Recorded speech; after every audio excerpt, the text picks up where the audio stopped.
예, 프로젝트 KT, 2017년 KT 노동력 선거를 둘러싼 내부 조건 및 변수, 그래서 촛불과 대선, 2016년 촛불의 성과로 만들어진 탄핵 국면은 2017년 현재 특검 수사와 현재의 심리 속에 결국 탄핵 인용 결정되어 상반기 조기 대선이 치러질 가능성이 높을 것으로 예상된다. 이미 됐죠. 현재 여당인 새누리당이 가칭 개혁 보수당으로 분당되고 눈에 띄는 보수 대선 후보가 드러나지 않는 속에 방기문의 역할이 떠오르고 있다. 방기문이 벌써 낙마했죠. 야당은 총선과 촛불 국면에서 두각을 나타내는 다수 후보가 난립하는 중에 정책이나 공약보다는 인물 중심의 정치적 이합 집산이 반복적으로 진행될 전망이며, 이 과정에서 이명박근혜 정권 교체를 갈망하는 국민들의 힘이 촛불로서 야권을 강제할 수만 있다면 야권 단일화를 통해 정권 교체 가능성이 높을 것으로 예상된다. 그러나 현재 야당으로 정권이 교체된다고 하더라도 계속된 세계경제 위기와 자본주의 근본적 제도와 정책의 한계 속에 노동정책, 특히나 대기업과 공공부문 정규직을 공급 대상으로 한 성과봉제, 저성과자 퇴출제 등의 노동계약은 절차와 적용 형식 그리고 시기 조율 정도 노동 간 타협을 통한 변형된 노동계획이 추진될 가능성이 대단히 높다. 다만 재벌과 분배, 복지정책 그리고 법인세 인상 조정 등의 일부 경제정책이 수정될 가능성은 있으며, 정치적으로는 한일합의, 사드 배치, 국정교과서 등의 문제 역시 일부 수정 연기 혹은 폐기될 가능성은 있다. 어쨌든 대선과 정권교체로 이어지는 정치적 격변기에는 조합원들이 정치 역사적 사회적 관심도가 높아지기 때문에 민주노조 건설에 결코 불리한 조건은 아니라고 할 수 있을 것이다. 특히나 촛불 정세에 함께하며 국민의힘, 시민의힘, 민주주의를 경험한 조합원들이라면 KT라는 자신의 일대에서 직장민주화 요구로 인출할 가능성을 완전히 배제할 수는 없을 것이다. 정권교체는 곧 회장교체. 민영화 이후 이제까지 KT 회장직은 정권교체에 따른 농공 행상의 대상으로 정권 낙하산 인물이 차지해왔으며 올해 역시 그러한 전통으로 완전히 자유롭지는 못할 것이다. 그러나 현재 신임 회장을 선출하는 3월 주주총회가 박근혜의 탄핵과 조기 대선 사이 권력 공백에 위치함으로써 조직 내외부에 특별한 대항 세력이 존재하지 않고 있어서 현 회장인 황창규가 박근혜 게이트 부역 공범이라는 도덕적 흔결에도 불구하고 연임에 도전할 가능성이 존재한다. 연임에 성공했죠, 아시게도. 그러나 황창규의 연임이든 새로운 낙하산이든 민주노조를 적대시하는 현재의 KT 노사 정책에 커다란 변화는 없을 것이며, 다만 정치적 강제에 따른 교체가 이뤄진다면 필연적으로 조직 내 통제가 한시적으로 이완될 가능성은 있어 민주노조 건설에 좀 더 유리한 조건이 만들어지고 형성될 수 있어 적극적인 활용 계획이 필요할 것이다. 그리고 조직 개편 및 CFT, 황창규의 연임이 결정되든 새로운 낙하산이 내려오든 조직 개편은 불가피할 것으로 예상되며, 다만 그 대상과 폭이 어떻게 결정되는지가 중요할 것이다.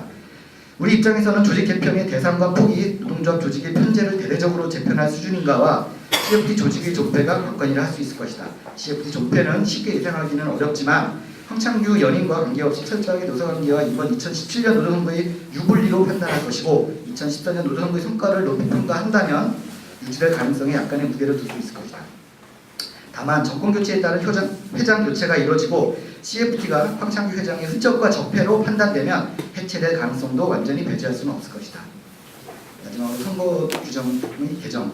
현행 독소 조항으로 가득 찬 선거 규정이 법의 판결로 중지되고 개정이 된다면 전체적인 선거 분위기는 크게 달라질 수 있으나 사법부의 판결이 민주노조에 유리하게 결정될지는 기대하기 어렵거나 아직 예측 불가이다. 다만 현행 선거 규정의 문제를 적극적으로 선전하며 선거에서 조합원의 힘으로 무력화시키는 방법밖에는 없을 것이다. 자, 내부의 이제 그 내적 평가입니다. 민동재 활동 평가. 민주동지회는 2016년 역시 KT 내 유일한 민주노조 행정 조직으로서 정권과 KT 자본 그리고 어용노조라는 막강한 삼위일체의 반민주 반노동 세력에 맞서 조합원들의 기본적 권리를 지켜내고 민주노조를 건설하기 위해 투쟁해왔다. 올 초부터 하루도 빠짐없이 주요 지사와 거점에서 진행된 노동계약 분쇄, 박근혜 퇴진 1인 시위와 어용노조, 비리노조, 정윤모 집행 퇴진을 위한 한달여 간의 광화문 노동농성, 곧이어 이어진 전국 순회투쟁, 그리고 광화문 광장을 비롯하여 전국에서 타오른 박근혜 퇴진을 위한 촛불에 전국의 동지들이 함께하였다. 투쟁의 측면에서만 본다면 민주동지회는 전국의 어느 현장 조직과 민주노조보다 흔들림 없는 강력한 투쟁을 전개했다고 자부할 수 있을 것이다. 그러나 매년 반복되는 조직의 평가는 이러한 헌신적 투쟁에 비례하지 못하고 있음을 보여주고 있다. 민주동지에서 진행된 사업과 투쟁의 참여는 아쉽게도 성직을 중심으로 일부 회원들만이 고정화되어 제한될 측면이 있었으며, 투쟁의 성과가 신규 조합원들이 가입을 통한 조직의 확대나 강화에 기여하지 못하고, 또한 회원들의 고령화 현상은 정년 연장의 혜택이 종료되는 내년부터는 조직의 양적 축소에 큰 영향을 미칠 것으로 예상되고 있다. 자, 지혜를 바라보면 지회는 민주동지의 기본 조직이며 골간이다. 그러나 조직활동의 성패는 지회활동이라고 해도 과언은 아닐 것이다.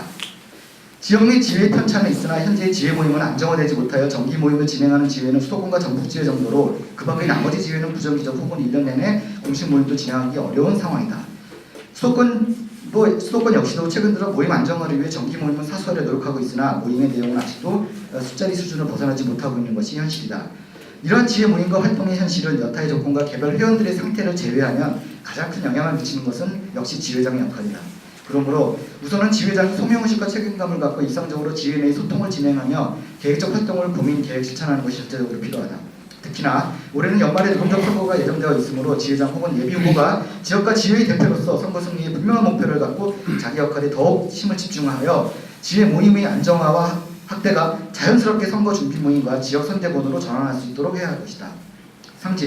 상집회의는 주 1회에서 격주회의로 변경하였으나 급박한 논의와 결정은 밴드를 활용하거나 중국회의 소집으로 해소, 우려했던 공백은 크게 없었으며 상집 동지들이 활동이 상대적 여유가 보장됨으로써 지회 혹은 여타 조직 활동에 투여되는 등 긍정적으로 평가될 수 있을 것이다. 상집회의는 중단 없이 안정적으로 소집 운영되어 시기별 사안별 조직의 중요한 논의와 결정을 책임있게 수행하고 있었다. 그러나 아쉽게도 지방 지회 조직과 활동에 대한 보고와 소통을 통한 지회 조직과 회원에 대한 점검, 지원이 일상적으로 진행되지 못함으로써 지회 활동에 어려움을 겪고 있는 지방 지회는 문제가 더욱 확대되고 지회 간 편차는 더욱 벌어질 수밖에 없었다. 그러므로 향후 상집회의는 일상적 도시 점검에 대한 지역 담당제 도입과 역할 분담 그리고 관련 논의에 대한 좀 더 많은 시간과 노력을 할애하는 것이 필요하며 선거 준비가 본격화되었을 때 중앙선대본으로 전환과 확대 역할 분담도 준비해야 할 것이다. 다음 집행 체계와 CFT. 민주동지회는 총회와 전국 대표자회를 제외하면 일상적 활동은 상집회의와 지회를 통해서 이루어지는데 현재 상집회의를 통한 주요 사업 활동의 결정에 대한 조직 및 집행이 지회장을 통한 지회의 조직으로 집행되지 못하고 CFT 조장회의를 통해 조직 집행되는 조직 형식의 문제를 노출하고 있다. 물론 민동의 다수 회원들이 CFT 철폐 투쟁위원회에 중복되어 있고 투쟁위는 회사 조직과 일치되어 논의 결정과 집행을 유지한 측면이 있지만 지회장의 역할이 축소될 수 있어 역할 분담의 지혜가 필요할 것이다.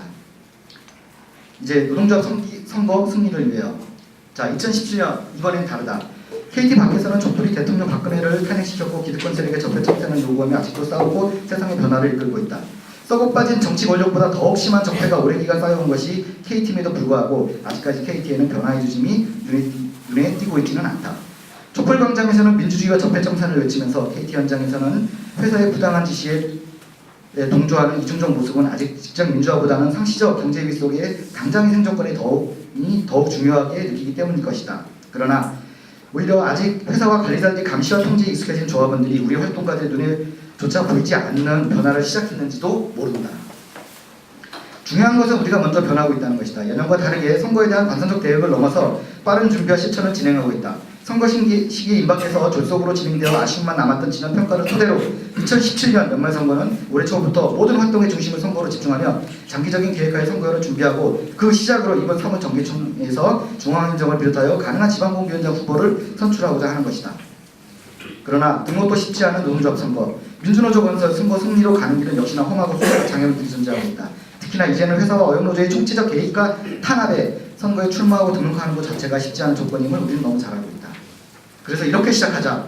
지난 18년 선거 패배의 결과는 스티슨 약이 될 수도 있지만 절망과 무기력이라는 부분이 이미 상당수 우리 현장 조합원들과 동지들에게 깊숙이 퍼져 있는 것도 사실이기에 우선은 우리 동지들이 민주노조 건설과 선거 투쟁의 의미와 필요에 대해서 다시 한번 동지들과 함께 고민하고 결의하는 것이 필요하다. 그 다음 실무적으로 선거 승리를 위해서는 민주후보 선출, 등록을 위한 추천 서명, 그리고 승리를 위한 참가인 확보, 조합원의 선택이 필요하다.